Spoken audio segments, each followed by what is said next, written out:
کتنے اونچے اور کتنے مالدار گھرانوں کے رشتے ہم نے ٹھکرا دیے ہیں، اور اب ہم ان سب سے کم مالی حیثیت والے نوجوان کے ساتھ اپنی پیاری بیٹی کا رشتہ کر دیں؟ یہ کیسے ممکن ہے؟ میاں بیوی کے مابین یہ تکرار چل رہی تھی۔ اس دوران ان کی بیٹی، جن کے رشتے کے لیے رسول اللہ آئے تھے، وہ جو پردے کے پیچھے سے والدین کی یہ تکرار سن رہی تھی، پردے سے یہ سب تکرار سن کر باہر نکل آئی اور کہنے لگی۔ غور کیجئے گا ناظرین کرام، اور خاص طور پر جو بچیاں، جو بہنیں اس وقت دیکھ رہی ہیں، وہ خاص طور پر سنیں۔ بچی نے کہا، بابا آپ رسول اللہ کو انکار نہیں کر سکتے، کیا آپ نے اللہ کا یہ حکم نہیں سنا؟ کسی مومن مرد اور مومن عورت کو یہ حق نہیں پہنچتا کہ جب اللہ اور اس کا رسول کسی بات کا فیصلہ کر دیں تو اس معاملے میں ان کے پاس کوئی اختیار باقی رہ جائے۔ آپ جو چاہتے ہیں ویسا ہرگز نہیں ہو سکتا۔ میرا رشتہ رسول اللہ نے مانگا ہے اور میں اپنا نکاح کروں گی تو صرف جلبیب سے ہی کروں گی۔ سبحان اللہ۔ بچیوں کے لیے اس واقعے میں سیکھنے کو بہت کچھ ہے۔ آج کل جب بچیوں کا رشتہ آتا ہے، ہم بہت برا بھلا مردوں کو تو کہتے ہیں، لیکن بچیاں بھی آج کل صرف یہ دیکھتی ہیں کہ مال و دولت کتنی ہے۔ ایمان کے تقاضوں کو بالکل دیکھا اور پرکھا نہیں جاتا، یہ دیکھا جاتا ہے شکل و صورت کیسی ہے، مال کتنا ہے، گھر کیسا ہے، گاڑی کیسی ہے۔ اب یہ جو بچی کہہ رہی ہے آپ وہ دیکھیں۔ بیٹی نے کہا، بابا آپ یہ نہ دیکھیں کہ جلبیب کون ہے، وہ کیسا ہے، یہ دیکھیں کہ رشتہ کون مانگ رہا ہے۔ آپ بس مجھے رسول اللہ کے حوالے کر دیں، وہ خود میرا فیصلہ کریں گے، اور میرا ایمان ہے کہ وہ مجھے کبھی غم زدہ نہیں ہونے دیں گے۔ لڑکی کی یہ بات سن کر اس کے ماں باپ خوش ہو گئے۔ ماں باپ کو جب اولاد ایسا کہہ دے تو تسلی ہو جاتی ہے، اور ماں باپ بچی کی یہ بات سن کر رشتے پر راضی ہو گئے۔ باپ نے بارگاہ رسالت میں رشتے پر آمادگی الحمدللہ ظاہر کی اور لڑکی کی پسندیدگی کا بھی بتایا، تو لڑکی کی سعادت مندی پر رسول اللہ اتنے خوش ہوئے کہ فوراً دعا کے لیے ہاتھ اٹھا دیے اور اس بچی کے حق میں یوں دعا فرمائی، کہا یا اللہ اس بچی پر خیر و برکت نازل فرما اور اس کی زندگی کو خوشحال بنا دے۔ جب آپ نے سیدنا جلبیب رضی اللہ تعالیٰ عنہ کو یہاں سے جانے کے بعد یہ خوشخبری سنائی تو انہوں نے عرض کیا، یا رسول اللہ میرے ماں باپ آپ پر قربان، میرا نکاح کیسے ہوگا، میرے پاس تو کچھ بھی نہیں ہے۔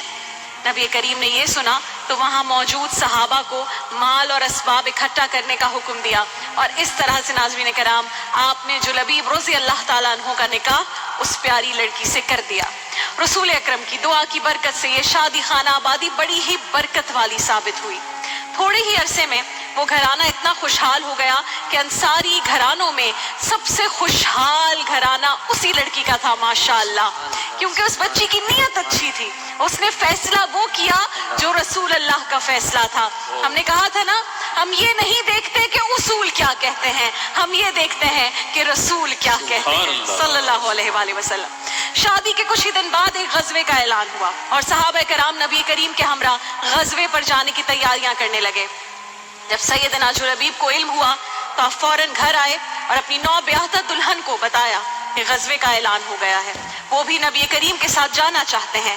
بچی سعادت مند تھی، بیوی سعادت مند تھی، اس نے اپنے سرتاج کی خواہش کے آگے سر جھکا دیا، اور اس طرح آقا کا یہ جانثار غلام اپنی نو بیاہتہ نئی دلہن کو الوداع کہہ کر جنگ میں شرکت کے لیے روانہ ہو گیا۔ اب ناظرین کرام جنگ کے بعد کا منظر ہے، اور جنگ کے بعد کی منظر کشی ناظرین کرام صحیح مسلم میں کچھ اس انداز میں موجود ہے۔ جنگ میں اللہ نے مسلمانوں کو الحمدللہ فتح عطا فرمائی، جنگ ختم ہو چکی، ہر طرف مٹی اڑ رہی ہے، گرد و غبار میں کچھ دکھائی نہیں دے رہا۔ مسلمان اپنے اپنے شہیدوں کو تلاش کر رہے ہیں، کوئی اپنے باپ کو تلاش کر رہا ہے، کوئی اپنے بھائی کو تلاش کر رہا ہے۔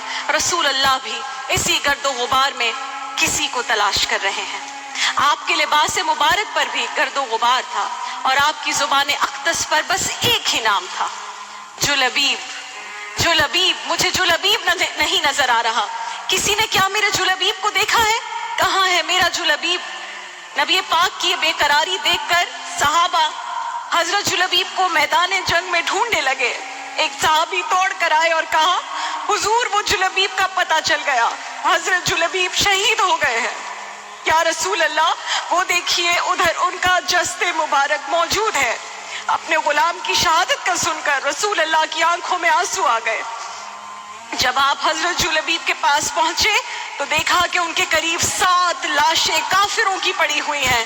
نبی کریم نے جب یہ منظر دیکھا تو اشک بار ہو کر فرمایا میرا جلبیب شہید ہو گیا، لیکن اس نے جاتے جاتے 7 مشرکوں کو بھی جہنم رسید کر دیا۔ اور پھر روتے ہوئے ساقی کوثر نے وہ کلمات اپنے اس غلام کی شان میں ادا کیے۔ ناظرین کرام، جو بہت کم صحابہ کے حصے میں آئے ہیں۔ آپ صحابی ہیں خوش نصیبی، لیکن آپ ایسے صحابی ہیں کیا ہی خوش نصیبی ہے۔ حضرت جلبیب کے سرہانے کھڑے ہو کر رسول اللہ صلی اللہ علیہ وآلہ وسلم نے فرمایا لوگوں سنو، لوگوں سنو، یہ مجھ سے ہے اور میں اس سے ہوں۔ یہ نہیں فرمایا کہ یہ جنت میں گیا ہے، کچھ صحابہ کے لیے یہ بھی اعلان ہوا ہے۔ یہ نہیں فرمایا کہ اس کے گناہ معاف ہو گئے ہیں، کچھ صحابہ کے لیے اعلان بھی ہوا تھا۔ یہ بھی نہیں فرمایا کہ یہ پکا جنتی ہے، بلکہ فرمایا کہ یہ مجھ سے ہے اور میں اس سے ہوں۔ اللہ اکبر۔ صحابہ فرماتے ہیں کہ یہ وہ الفاظ تھے کہ جنہیں سن کر ہم سب حضرت جلبیب کی قسمت پر رشک کر رہے تھے۔ جن کا بھری دنیا میں کوئی بھی نہیں والی، اس کو بھی میرے آقا سینے سے لگاتے ہیں۔ جب شہیدوں کی قبریں تیار ہو گئیں اور سب اپنے اپنے شہیدوں کو قبروں میں دفن کرنے لگے تو حضرت جلبیب کی باری بھی آئی۔ بعض صحابہ ان کے جسد اقدس کو اٹھانے کے لیے آگے بڑھے تو رسول اللہ نے فرمایا پیچھے ہٹ جاؤ، پیچھے ہٹ جاؤ، تمہیں ابھی تو بتایا تھا کہ یہ میرا ہے، یہ مجھ سے ہے اور میں اس سے ہوں۔ پھر نگاہ فلک نے یہ منظر بھی دیکھا کہ وہی جلبیب جن کے پاس نہ ظاہری حسن و جمال تھا، نہ اعلیٰ خاندان تھا، نہ دولت نہ مال، جنہیں کوئی اپنی بیٹی تک دینے کو تیار نہیں تھا، اسی نوجوان کی میت کو اللہ کے رسول نے اپنے مقدس بازوؤں میں اس طرح اٹھایا جس طرح ماں اپنے چھوٹے بچے کو اٹھاتی ہے۔ رسول اللہ نے ایک ہاتھ ان کی گردن کے نیچے رکھا، دوسرا ہاتھ ان کی ٹانگوں کے نیچے رکھا، اپنے غلام کو دونوں ہاتھوں سے اٹھا کر پھر نبی پاک اکیلے ہی قبر میں اترے، اور جب انہیں قبر میں رکھا تو آپ کی مبارک آنکھوں سے آنسو جاری تھے۔ جب حضرت جلبیب کی تدفین ہو گئی، صحابہ ان کی قبر پر مٹی ڈال رہے ہیں تو دیکھا رسول اللہ مسکرا رہے ہیں۔ غلاموں نے مسکراہٹ کی وجہ پوچھی تو رسول اللہ نے فرمایا میرے رب نے ابھی ابھی جنت میں جلبیب کا مقام مجھے دکھایا ہے، میں اس لیے مسکرا رہا ہوں اور میں دیکھ رہا ہوں کہ جن حوروں کا ذکر جلبیب کیا کرتا تھا، سوال پوچھا کرتا تھا، اللہ نے وہ حوریں اسے جنت میں عطا کر دی ہیں۔ اللہ اکبر۔